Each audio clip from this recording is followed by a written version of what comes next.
Cake मैं बार बार बता, एक साफ करेगा एक खाएगा, दोनों शुरू हो गई। ये तो मैं, अच्छा उन लोगों ने बताया, उन लोगों ने मुझे बताया।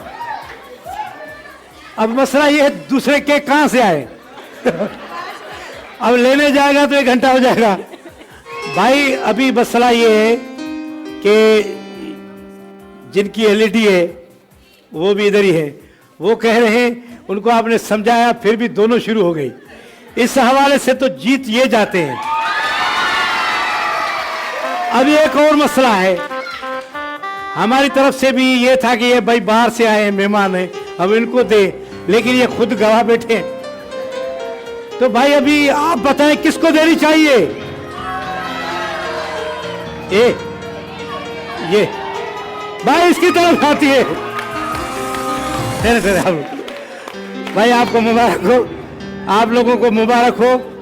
और समझने में थोड़ी हो गई, हमने कहा कि एक साफ करेगा एक खाएगा बस।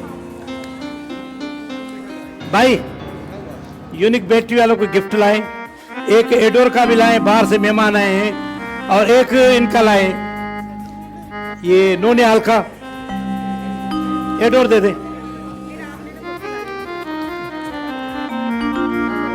आला करके सलाम।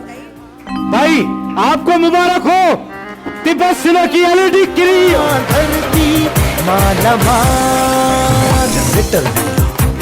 फ्रीजर बिया, गिफ्ट हैम्पर भाई मुबारक हो आप, माशाल्लाह जबरदस्त। एयर कंडीशनर अभी थोड़ा ले जाओ, फिर लेते हैं आपसे तिब्बत सिलो ब्यूटी क्रीम